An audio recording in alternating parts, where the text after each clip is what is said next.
The scrambled eggs arrived on fine china instead of my usual ceramic plate. I sat at the kitchen island, staring at the delicate gold trim, confused. For 3 years, Raphael had served my breakfast the same way. Simple, consistent, predictable. But today felt different. Raphael stood by the counter, his posture stiff, eyes avoiding mine. He'd been my personal chef since I inherited this massive estate from my uncle. 32 rooms, 7 bathrooms, and a kitchen bigger than most apartments. I'm Olivia Kane, and I never asked for any of this. The eggs tasted perfect as always, but something nagged at me. The plate bothered me more than it should. I glanced at Raphael, who was wiping down counters with unusual intensity. His movements were jerky, nervous. "Everything okay?" I asked softly. He nodded quickly. Too quickly. "Yes, Miss Kane. Just trying something new." I wanted to press further, but my phone buzzed. Another meeting reminder. I owned a small publishing company downtown, inherited along with everything else. My uncle's legacy was both a blessing and a burden. I finished eating in silence, watching Raphael from the corner of my eye. He seemed distracted, troubled even. Later that evening I found the fine china plate in the dishwasher, cracked down the middle. Raphael must have missed it during his cleanup. I picked up the pieces carefully, examining the intricate pattern along the rim. Something small and white caught my eye. A tiny piece of paper wedged in the crack. I pulled it free, unfolding it with trembling fingers. The handwriting was rushed, barely legible. "Check the library safe. 3rd shelf. Your uncle's truth." My heart hammered against my ribs. I stood frozen in my kitchen, holding broken china and a cryptic message. Raphael had left for the day, and the house felt suddenly enormous and empty. The library. I hadn't been there in months. Uncle Peter's collection of first editions and leather-bound journals lined the walls. After he died, I couldn't bring myself to sort through his things. I walked down the long hallway, my footsteps echoing on marble floors. The library door creaked open, revealing darkness. I flipped the switch, and warm light flooded the room. The safe. I'd forgotten about it entirely. The safe sat behind a painting of a seascape, Uncle Peter's favorite. I lifted it carefully, revealing the metal door embedded in the wall. My fingers hovered over the keypad. What was the code? Uncle Peter never told me. We weren't particularly close, despite him leaving me everything. He was my father's brother, distant and formal. I remembered his funeral. Small, quiet, with barely 20 people attending. I tried his birthday. Nothing. And mine. Still nothing. Frustration built in my chest. Why would Raphael leave that note if I couldn't even open the safe? I sat down on the leather armchair, thinking. Uncle Peter loved chess. His birthday was April 3rd. I typed 0403. The safe beeped and clicked open. Inside I found 3 items. A thick manila envelope, a USB drive, and a small leather journal. My hands shook as I reached for the envelope first. The papers inside were legal documents. Deeds, transfer agreements, investment portfolios. But one document made my blood run cold. It was a contract dated 5 years ago between Uncle Peter and someone named Victor Strand. I'd never heard of Victor Strand. The contract outlined a business partnership, something about real estate development in the neighboring county. But the terms seemed strange, almost predatory. Uncle Peter had invested millions, with Victor managing the operations. I grabbed the USB drive and headed to my office upstairs. My laptop took forever to boot up. When I finally plugged in the drive, a single folder appeared. Evidence. Inside were hundreds of files. Emails, photographs, bank statements, recordings. I clicked on the first email, dated 3 years before Uncle Peter's death. It was from Victor to someone named Dylan Cross. "Peter's getting suspicious. We need to move faster on the offshore accounts. He's asking too many questions about the missing funds." My stomach dropped. I scrolled through more emails, each one worse than the last. They were stealing from Uncle Peter. Systematically, carefully, over years. I found photographs of documents, bank transfers totaling over $40 million. The money had been siphoned through shell companies, hidden in overseas accounts. Uncle Peter had discovered it all and been collecting evidence. The recordings were even more damning. I clicked on one labeled, Meeting under March 2021. Uncle Peter's voice came through clearly, confronting Victor in what sounded like an office. I know what you've been doing, Uncle Peter said, his voice steady but cold. Every transfer, every fake invoice, every lie. I have proof, Victor. Victor's response was chilling. Peter, you don't want to do this. Think about your family. Think about Olivia. They'd mention me. Felt sick. Uncle Peter continued. I'm going to the authorities. You're finished. Victor laughed, a harsh, bitter sound. You really think you'll live long enough to testify? The recording ended abruptly. I sat in silence, my mind racing. Uncle Peter had died of a heart attack. At least that's what everyone said. He was only 62, relatively healthy. The autopsy showed cardiac arrest. Sudden, unexpected, tragic. But now I wonder, has it really been natural? Or had Victor made sure Uncle Peter never made it to the authorities? I couldn't sleep that night.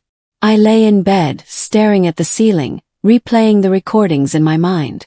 Raphael must have known something. But why leave a cryptic note on a broken plate?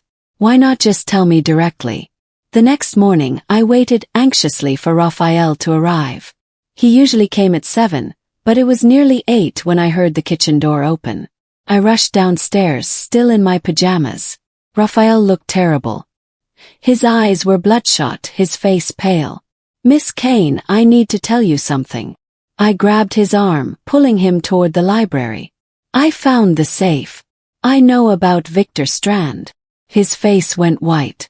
Then you're in danger. They know I work here. They've been watching the house. Who's watching? Victor. Raphael nodded frantically. Victor and Dylan. They've been trying to find out what your uncle left behind. They thought everything burned in his office fire. Office fire. I didn't know about any fire. After your uncle died, someone set fire to his downtown office. The police ruled it accidental, faulty wiring. But I knew better. Raphael explained everything in rushed whispers. He'd worked for Uncle Peter for over a decade, not just as a chef but as a trusted confidant. When Uncle Peter started suspecting Victor's betrayal, he'd asked Raphael to help gather evidence.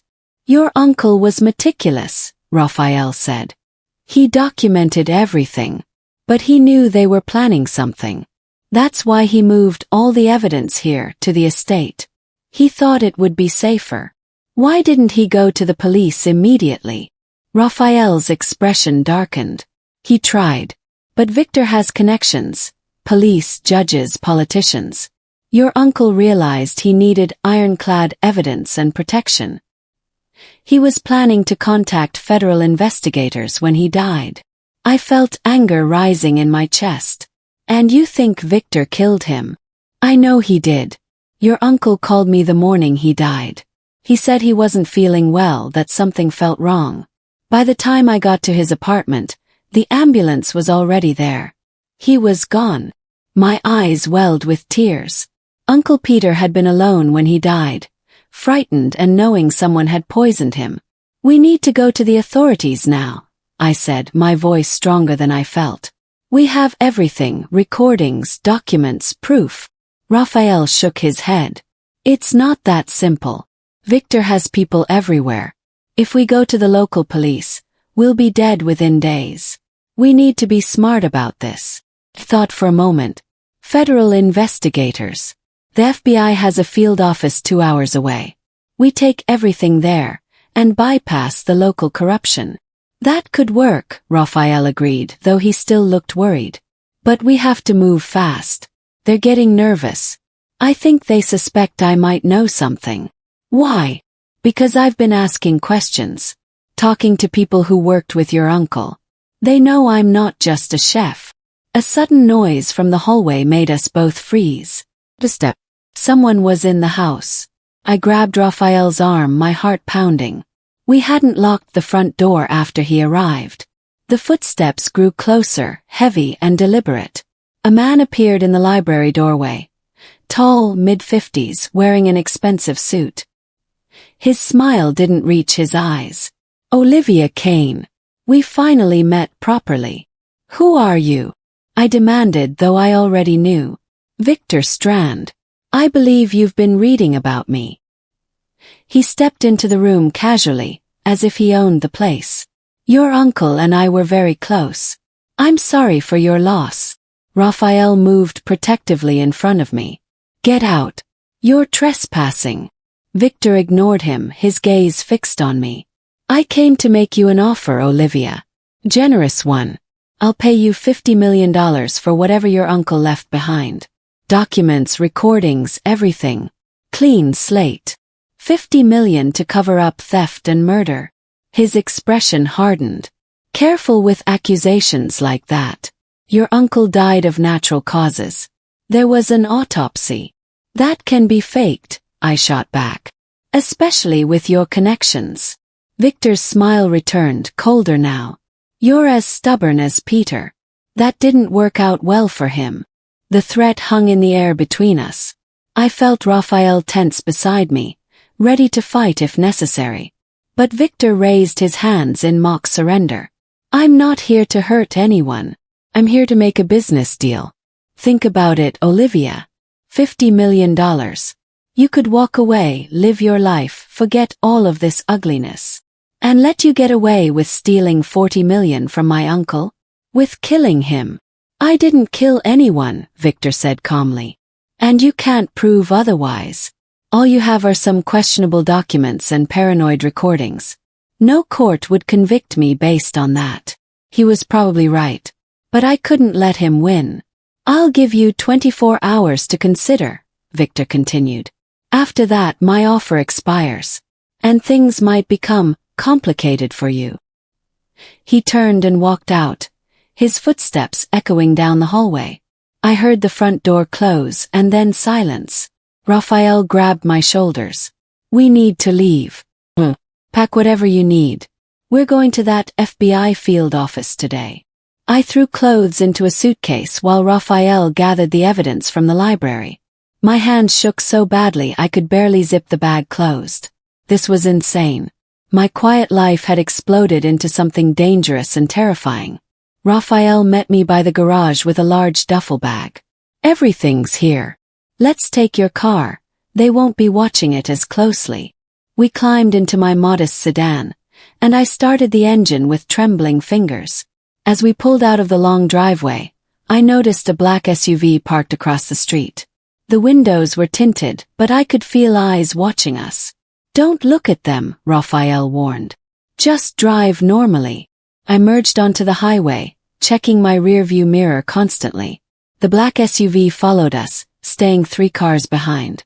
My heart raced as I pressed the accelerator, weaving through traffic. They're following us, I whispered. I know. They come. We're going to make a stop first. Where? A friend of mine.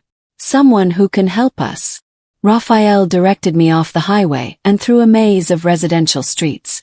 Finally, we pulled up to a modest house with a chain-link fence. A woman answered the door, mid-40s with sharp eyes and a no-nonsense expression. She looked at Raphael, then at me, understanding immediately. Come in. Quickly. We hurried inside, and she locked the door behind us. I'm Detective Sarah Chen. Retired. Raphael told me about your uncle's situation months ago. You knew?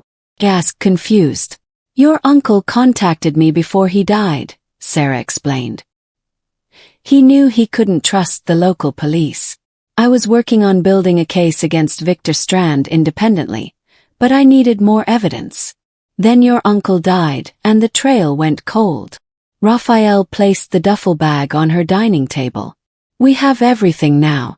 Recordings, documents, bank statements. Enough to put Victor away for decades. Sarah's eyes widened as she examined the contents. This is incredible. Your uncle really did gather everything. But we have a problem. What problem? Victor's people. They're everywhere. If we go to the FBI field office openly, we'll be ambushed before we arrive. We need a different approach. Sarah made a series of phone calls, speaking in hushed tones. I sat on her couch, my mind spinning with everything that had happened in the past 24 hours. Raphael brought me tea, his expression apologetic. I'm sorry I couldn't tell you sooner, he said quietly. Your uncle made me promise to wait until you found the evidence yourself. He wanted you to understand the full picture before making any decisions. Why did he leave everything to me? We barely knew each other. Raphael smiled sadly. Because he trusted you. He saw something in you that reminded him of himself. Integrity, strength. He knew you'd do the right thing, even if it was difficult. Sarah returned, looking determined. I've arranged a secure meeting with an FBI agent I trust completely. Agent Mitchell will meet us at a neutral location in 3 hours. He's bringing a team to ensure our safety. Can we trust him? Yes. With my life. Yours. But we need to move carefully. Victor has eyes everywhere, and if he suspects we're handing everything over to the feds, he'll act desperately. We left Sarah's house separately. She went first, driving her own car as a decoy. Raphael and I waited 15 minutes before following in my sedan, taking a different route. The meeting location was a small diner on the outskirts of town, the kind of place that served mediocre coffee and endless breakfast specials. We arrived 20 minutes early, parking in the back lot. Agent Mitchell was already inside, a serious-looking man in his 50s with graying hair and tired eyes. Sarah introduced us, and we slid into a booth in the corner. I've been investigating Victor Strand for 2 years, Mitchell said quietly. Money laundering, fraud, extortion. But we could never get enough evidence to prosecute. He's careful and he has powerful friends. I pushed the duffel bag across the table. This is everything you need. My uncle spent years collecting it. Mitchell's eyes lit up as he began reviewing the documents. He listened to several recordings, his expression growing darker with each one. When he finished, he looked at me with something like awe. This is solid gold. With this, we can bring down Victor's entire operation. Not just him, everyone involved. How long until you can arrest him? Yes. We move fast on this kind of evidence, Mitchell said. I'll have warrants issued within 24 hours. We'll coordinate raids on Victor's properties, freeze his accounts, and arrest everyone connected to the fraud. Relief washed over me. Finally, justice for Uncle Peter. But Mitchell's next words chilled me. However, you need to understand, Victor will know something's happening. He'll try to eliminate any threats before we can act. That means you're in serious danger. What should I do? I'm placing you in protective custody. Both of you. He nodded toward Raphael. We have a safe house where you'll stay until the arrests are made. No contact with anyone outside. No phone calls, no internet. Complete isolation. I looked at Raphael, who nodded grimly. We had no choice. Agent Mitchell made arrangements on his phone, speaking in terse code. Within an hour, 2 federal agents arrived to escort us to the safe house. Sarah hugged me goodbye, promising everything would be okay. The safe house was a nondescript apartment in a residential complex 40 miles away. Small, sparsely furnished, with bars on the windows. 2 agents stayed with us at all times, rotating shifts every 12 hours. I spent the first day pacing, unable to sit still. Raphael tried to cook something with the limited supplies available, attempting to maintain normalcy. But nothing felt normal. I was trapped, waiting for news about Victor's arrest. On the second day, Agent Mitchell called with an update. We've executed search warrants on 6 properties connected to Victor. Seized computers, financial records, everything. He's lawyered up, but we have him cornered. What about Dylan Cross and the others? Already in custody. We're building cases against 15 people total. This is going to be the biggest financial fraud case in the state's history. I felt a surge of vindication. Uncle Peter's work hadn't been in vain. But that night everything changed. I woke to the sound of breaking glass. Shouting. Gunfire. Raphael grabbed my arm, pulling me off the couch where I'd fallen asleep. Stay down. One of the agents burst into the room, blood streaming from his shoulder. They found us. Oh. Now. More gunshots. Raphael dragged me toward the back door, but it exploded inward. Men in masks poured into the apartment, weapons raised. We were trapped.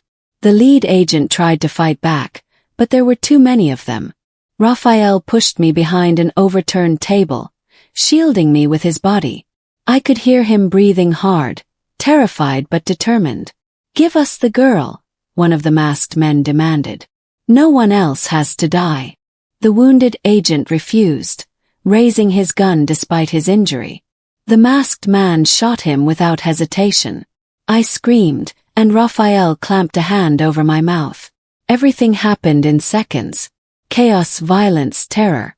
Then suddenly sirens. The masked men hesitated, exchanging glances.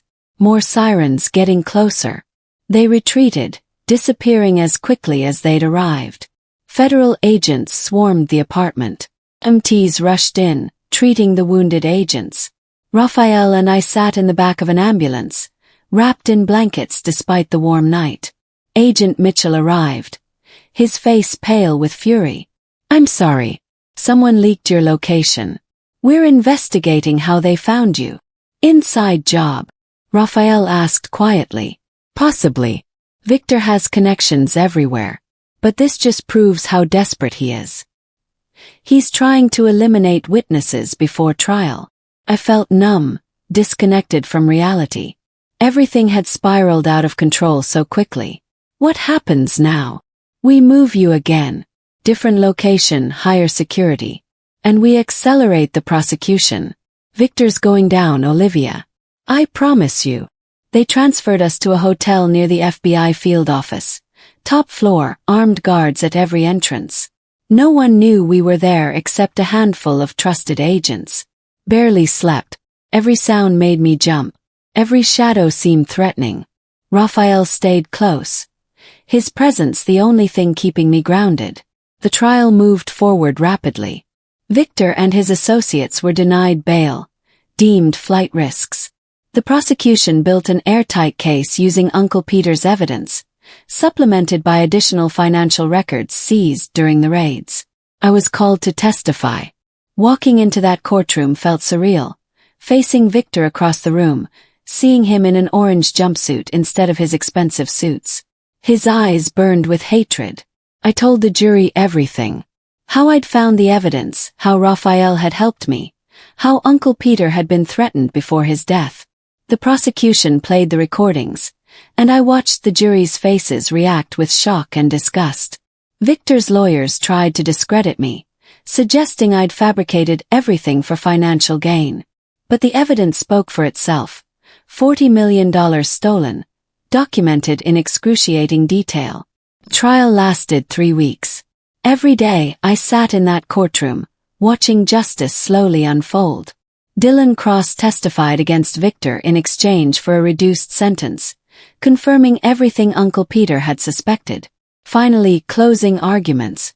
The prosecution was brilliant, connecting every piece of evidence into an undeniable narrative of fraud and corruption. The jury deliberated for 2 days. I waited in a conference room at the FBI office, Raphael beside me, both of us silent and exhausted. When the call came, my hands shook so badly I could barely hold the phone. Verdicts in. Guilty on all counts. I collapsed into a chair, tears streaming down my face. Raphael hugged me tightly, both of us crying with relief.